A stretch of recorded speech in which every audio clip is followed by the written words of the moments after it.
ये कहना गलत नहीं होगा कि हमने यहां से कम्युनिज्म दिया था, ठीक है ना, बांग्लादेश को, उसके एवज में हमने जिहादिज्म इंपोर्ट किया। और ये सिलसिला बहुत पहले से चल रहा है। मैंने ज्योति बासु का एग्जाम्पल दिया, और भी जो वामपंथी सरकारें थी उन्होंने ये काम किया। तो यहाँ से कम्युनिज्म का ये एक्सपोर्ट करने की कोशिश कर रहे थे, और वो वहाँ से इंपोर्ट कर रहे थे जिहादिज्म। इन्होंने अंडर एस्टिमेट किया। जैसे वहाँ पे नैरेटिव चली थी अफगानिस्तान के युद्ध के मैदान में, इस्लाम वर्सेस कम्युनिज्म, ठीक है, ये पूरी पटकथा तालिबान वाला ये पूरी पटकथा लिखी गई थी अमेरिकन के द्वारा। यहां पर हमारे लोगों ने, जब ये पूरा सिलसिला चल रहा था ये वामपंथी सरकारों के उसमें, तो उन्होंने कम्युनिज्म को जो भी उधर एक्सपोर्ट करने उतने कामयाब नहीं लिए, लेकिन जिहादिज्म भारी मात्रा में आने लगी यहां पे।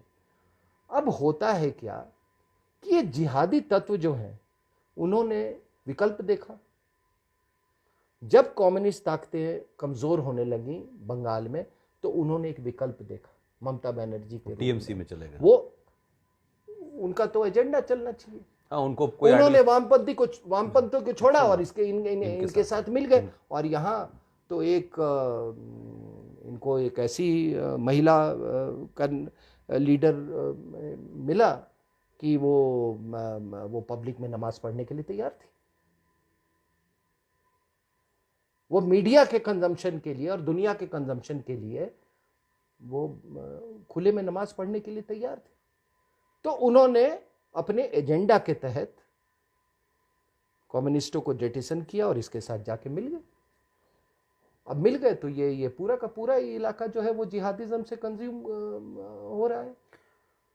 सिंह साहब, आप इसका मतलब ये कह रहे हैं कि पूरे भारत में अगर सबसे बदनुमा बदसूरत तस्वीर अगर हम देखें, और इस वामपंथ लेफ्ट का और जिहादियों का पॉलिटिकल घालमेल, आतंकी घालमेल, और पूरे सिस्टम में पूरे जोर से इस चुनाव में नजर आता है हमको। मेरा सवाल यह है कि क्या बंगाल में 2021 का विधानसभा चुनाव सिर्फ सत्ता के प्रवर्तन के लिए हो रहा है, या फिर भारत के भविष्य के चुनौती और खतरों को ध्यान में रखते हुए उसको कम करने, ज्यादा करने की दिल्ली की कोशिश है? नहीं, देखिए, मैं किसी हम कहें कि भारत की सुरक्षा को लेकर के ज्यादा बड़ी चिंता करें। मैं किसी पार्टी से मैं अपनी आस्था नहीं रखता। एग्री। हाँ, राष्ट्रवाद से हमारी आस्था जरूर है। Absolutely sir, absolutely. राष्ट्रवाद में तो हम राष्ट्र सुरक्षा के अगर नजरिए से इसको देखते हैं तो ये बिल्कुल आपने सही कहा कि ये एक महज चुनाव नहीं है। ये चुनाव नहीं है, लेकिन ये सत्ता की लड़ाई नहीं है। ये सत्ता की लड़ाई नहीं है, ये सुरक्षा का युद्ध है। सुरक्षा का राष्ट्र और सुरक्षा तभी आपको मिल सकती है जब वहां पे राष्ट्रवादी ताकतें स्थापित हो। अब ये तो जनता तय करेगी ना कि वो राष्ट्रवादी ताकतें कौन सी हैं। That's right. हाँ, it's open. ये तो जनता तय करेगी। लेकिन इतना मैं जरूर बता दूं, मैंने आपको एक तो इस्लाम का, ये इस्लामिक जिहाद का मैंने वर्णन किया, वो एक बहुत लूमिंग फैक्टर है। उसके साथ साथ ये देखिए, स्ट्रैटेजिकली ये इलाका बहुत इंपॉर्टेंट है बे ऑफ बंगाल की खाड़ी के लिए। और इस बात को लोगों को समझना चाहिए कि जब ये डोकलाम क्राइसिस हुआ, तो ये डोकलाम क्राइसिस के पीछे चाइना का उद्देश्य क्या था? वो छोटी सी जमीन नहीं थी साहब। एब्सोल्युटली। उनका यही उद्देश्य था कि किसी ये चाइना बांग्लादेश इकोनॉमिक कॉरिडोर, जिसको मैं चाइना चुंबी चिटागोंग में बोलता हूं, अच्छा, ठीक है ना, कि वहां से जिस तरह से ग्वादर में उनको एक्सेस मिला, उसी तरीके से चाइनीज को यहां भी एक्सेस मिल जाए, ये बे ऑफ बंगाल में। चॉकफ्यू, म्यांमार के चॉकफ्यू के जरिए उनको ऑलरेडी वो एक्सेस मिला हुआ है किसी हद तक, लेकिन ये बे ऑफ बंगाल में इनको, ताकि वो इकोनॉमिक रीजन से भी और स्ट्रैटेजिक रीजन से भी कि तिब्बत, अब देखिए जैसे कि मान लीजिए चाइना पाकिस्तान इकोनॉमिक कॉरिडोर, तो वो सिंकियांग को कनेक्ट करता है, जिंगजियांग प्रोविंस को, ये सीधे तिब्बत तक जाएगा। ये जो चाइना म्यांमार इकोनॉमिक कॉरिडोर है वो फीड कर रहा है उसको, अरे वो प्रोविंस है यूनान प्रोविंस, यूनान प्रोविंस। तो China Myanmar economic corridor for Yunnan province, China Bangladesh economic corridor for Tibet, and China Pakistan economic corridor for Xinjiang. तो उसमें क्या है कि इन्होंने सारा इंतजाम कर रखा था ये चाइना बांग्लादेश इकोनॉमिक कॉरिडोर के लिए। और आपको ये बड़ी बात सुन के हैरानी होगी कि इन्होंने, चाइनीज ने बहुत घूस देने की कोशिश की। इन्होंने भूटान में कुछ लोगों को घूस देने की, वहाँ की जो सरकार है, मौजूदा सरकार, उसको, उस समय की सरकार जो थी, उसको घूस देने की कोशिश की। They wanted to bribe their way out, they spurn. यहाँ की सिक्किम की सरकार को उन्होंने घूस देने की कोशिश की। दार्जिलिंग में आप उस समय आप दार्जिलिंग का आप पृष्ठभूमि देख लीजिए, जब ये पूरा दोकलम क्राइसिस हो रहा था, दार्जिलिंग में भी आग लगी हुई थी। वो आग चाइनीज ने लगवाई हुई थी, और सिर्फ उनका यही था कि इन लोगों को इस तरह से मैनेज कर लो, कहीं पे अपीवल करवा के, कहीं पे अशांति फैला के, कहीं खरीद फरोख्त करके, और बस आपने 20-22 किलोमीटर वो पेनिट्रेट करना है सिलीगुड़ी कॉरिडोर से, आप सीधे आप पहुंच जाते हैं वहां तक, बे ऑफ बंगाल का। अब है क्या कि इस कवायद में ये जितनी जिहादी संगठन है, ये बड़े उपयोगी हैं। समझ रहे हैं आप मेरी बात? ये तमाम संघ, चाहे वो गोरखालैंड के हों, चाहे जिहादी से, ये बड़े जिहादियों का इस्तेमाल लोग करते रहे। आपको मालूम है किस तरीके से यूनिकोल कंपनी जो है अमेरिका की, तालिबान के साथ उसके ताल्लुकात थे अच्छे, मतलब वो उसी दिन का इंतजार कर रहे थे कि तालिबान उनको कब ये उनकी पाइपलाइन, जो तुर्कमेनिस्तान, पाकिस्तान और भारत की जो पाइपलाइन है वो बिछाने में उनको मदद करेगा। तो ये उनको कोई परहेज नहीं है इन जिहादी संगठनों को इस्तेमाल करने के लिए। दुख की बात यह है कि हमारे यहाँ पश्चिम बंगाल में भी कुछ लोग इस गेम में शामिल हैं। आपको मालूम है कि किस तरह से शहजादा पकड़ा गया था उसी डोकलम क्राइसिस के अंदर में, के समय जब वो छुप छुप के पाकिस्तान एम्बेसी जा रहा था, तब पता चला ना कि वो समझौता भी कर रखा है। तो वो सारा एक गेम था जिसमें जिहादी भी शामिल है, ये माओवादी भी शामिल है, लेफ्ट भी शामिल है। लेफ्ट पूरा शामिल है। इसीलिए बाद में MOU भी साइन किया, जिसका जिक्र मैं बार बार करता हूँ। ये कैलाश मानसरोवर शहजादा गया तो यहाँ का एम्बेसडर उसको कंडक्ट करने के लिए करने गया। तो ये सारे के सारे जो ये लोग हैं, ये आखिर ये बे ऑफ बंगाल इतना इंपॉर्टेंट क्यों? एक तो मैंने आपको बताया कि वो पूरे Tibet, China Bangladesh economic corridor. दूसरा, हमारा पूरा जो ईस्टर्न सी बोर्ड है वो हमारे लिए बहुत महत्वपूर्ण है। अगर हमारा यहां से वर्चस्व खत्म हो जाता है बंगाल की खाड़ी से, तो हम साहब, हमारे लिए एक बहुत बड़ा वो स्ट्रेटेजिक सेटबैक होगा।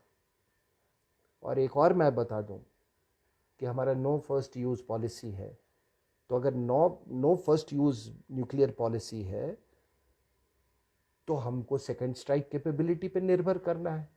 वो सेकंड स्ट्राइक कैपेबिलिटी कहाँ हमको सबसे महफूज जगह मिल सकती बेसिस के तौर पे, वो है बे ऑफ बंगाल। तो एक ये बहुत बड़ा गेम ये खेला जा रहा है। तो कैलिफेट की बात की मैंने आपको, चाइना बांग्लादेश इकोनॉमिक कॉरिडोर की बात की मैंने, और ऐसा नहीं है कि भारत ने ये चाइनीज चिटागोंग के बगल में एक सोना दिया, कोक्सिस बाजार के बगल में एक सोना दिया जगह है, वहाँ पे $5 बिलियन खर्च करके वो एक पोर्ट बनाना चाहते हैं। लेकिन हमारी सामरिक संवेदनशीलता को मद्देनजर रखते हुए उसको शेख हसीना ने वो MOU नहीं साइन किया चाइना से, वरना वो सारा वो ब्लूप्रिंट तैयार था वहाँ पर डीप वाटर पोर्ट बनाने का। तो इसलिए कृपया लोग इसको ये ना देखें एक दो देश, और ये दो देश क्या है साहब, आखिर ये इलीगल माइग्रेशन हो क्यों रहा है? नहीं, हो भी रहा है, उसको फेलिसिटेट भी किया जा रहा है। फेलिसिटेट, और क्यों, कैसे फेलिसिटेट रहा है? क्योंकि सांस्कृतिक रूप से हम हजारों साल से एक हमारी भाषा है, एक वेशभूषा है, एक तरह की सोच है, मतलब वो एक सोच है, उसमें जिहादी सोच आ गई, लेकिन अगर आप अपरेंटली देखें तो दोनों एक है, इसलिए ये हो रहा है, और उसी की आड़ में लोग यहां पे लोग आ रहे हैं। और सबसे बड़ी चीज है साहब कि आप सोचिए कि केवल भाषा के नाम, इस्लाम के नाम पे ईस्ट पाकिस्तान और वेस्ट पाकिस्तान बना, और भाषा के नाम पे टूट गया। भाषा के नाम पे टूट गया। उन्होंने कहा हम उर्दू नहीं पढ़ते जी। हम क्यों नहीं पढ़ते हैं उर्दू? वो कहते हमारी भाषा है, बहुत बहुत समृद्ध भाषा है, बहुत पौराणिक भाषा है। हम बिल्कुल, अगर आप बांग्लादेश के भी बंगाली देखें, ये बिल्कुल वो संस्कृत से कि उसकी मतलब आपको उसको खुशबू आती है संस्कृत की। जितना को बिहार और यूपी की भाषा से नहीं आती, उतना वहां के बंगाली से आपको संस्कृत की खुशबू आती है। अब कोई एक वो ईस्ट पाकिस्तान प्रांत भाषा के नाम पे इस्लाम को छोड़ दिया उसने, या संस्कृति के नाम पे वेस्ट पाकिस्तान ने इतना कहर ढाया ईस्ट पाकिस्तान पे, संस्कृति और भाषा के नाम पे। वहां से उस उर्दू को किसी ने नहीं अपनाया, और ये जो हमारी जो मुख्यमंत्री हैं बंगाल के मुख्यमंत्री, वो उर्दू भाषा को प्रोपोगेट कर रही हैं। समझ रहे मेरी बात? और वो जिहादी एलिमेंट जो वहां से यहाँ आया है, वो यहाँ उर्दू को फौरी तौर पे अपने एजेंडे के लिए एक्सेप्ट भी कर रहा है। तो मैं तो यही कहता हूं कि जो शेख हसीना को जो ममता दीदी को जो करना चाहिए था, ममता जी को, वो काम शेख हसीना कर रही है। मुझे बड़ी हैरानी होती है कि पता नहीं इनको ममता जी को इतिहास मालूम भी है कि नहीं। इतिहास सब मालूम, मुझे लगता है कि सत्ता की लालसा जो है ना, वो उनको कहीं ड्राइव कर रही है। मेरा इस बंगाल से जो फोकस आपने अपनी किताब में लिखा है, और वो किताब में तो बहुत विस्तार से आपने लिखा है उस सिलसिले में, क्योंकि इस वक्त रिलेवेंस है बंगाल के। क्या मानते हैं कि भारत में जितने भी हमारे यहाँ चुनाव होते हैं, ख़ासतौर से जो विधानसभा के चुनाव होते हैं, एक छोटा सा, क्योंकि मुझे वाकया आपको याद दिलाना है, वो आपका अपना एक कंक्लूजन था जब बिहार का चुनाव हो रहा था, और ख़ासतौर से बेगूसराय का चुनाव हो रहा था। तो बेगूसराय में जिस कैंडिडेट को सारे राजनीतिक दलों ने मिलकर खड़ा किया था बीजेपी के कैंडिडेट के खिलाफ में, वो दिल्ली अपने JNU का एक स्टूडेंट था। उस वक्त भी आपने एक बात कही थी, और उस वक्त लोगों ने उस बात को पूरे जब सोचा तब लगा कि ये कितना बड़ा मामला है। बेगूसराय में कन्हैया कुमार के लिए जो वहाँ की सबसे बड़ी पार्टी थी RJD, लालू की पार्टी, वहाँ उनके बेटे के पास दुनिया के हर मुल्कों से फ़ोन आए कि आप किसी भी तरीके से RJD का कैंडिडेट कन्हैया कुमार के खिलाफ हटा लीजिए ताकि उसकी जीत सुनिश्चित हो। तो वो बात मैं देखता था कि जो विदेशी इन्वॉल्वमेंट, और बंगाल की जो आपने एनालिसिस की है, उससे तो ऐसा लगता है कि बंगाल में ये मुकाबला राष्ट्रवाद versus anti nationals, anti India forces, चाहे वो बांग्लादेश से हो, चाहे वो पाकिस्तान से हो, चाहे वो सऊदी अरब, सारी फोर्सेस जो कन्हैया कुमार को जिताने में लगी थी, वही फोर्सेस आज ममता को किसी भी कीमत पे जिताने में लगी हैं। आप इसका कंक्लूजन ये मानते हैं? बिल्कुल सर, मैंने कहा आपको कि उनकी जो जियोपॉलिटिकल सोच जो है वामपंथियों की और जिहादियों की, बिल्कुल वो कहीं ज़्यादा विकसित है। और बेगूसराय की आपने बात की, तो मैं आपको किया आखिर उसको क्यों चुना गया, आखिर वो शायर वहाँ क्यों गया, ये जो एक्टिविस्ट जो हैं, ये थर्ड रेट एक्टर्स और एक्ट्रेसेस वहाँ पर क्यों गए, कोई तो बात होगी, कोई तो उनको भेज रहा होगा। बिल्कुल बिल्कुल, ठीक है। जिस तरह से दीपिका पादुकोण जेएनयू गई, किसी ने तो भेजा होगा। Their forces. हाँ, सिर्फ मैं ये नहीं मानता कि सिर्फ पैसे के लिए कोई जाएगा। नहीं नहीं, उसके पीछे ठीक है बहुत ना, एजेंडा है। उसके पीछे बहुत बहुत और कारण होंगे। लेकिन मैं इतना जरूर आपको बता सकता हूं कि अगर राष्ट्र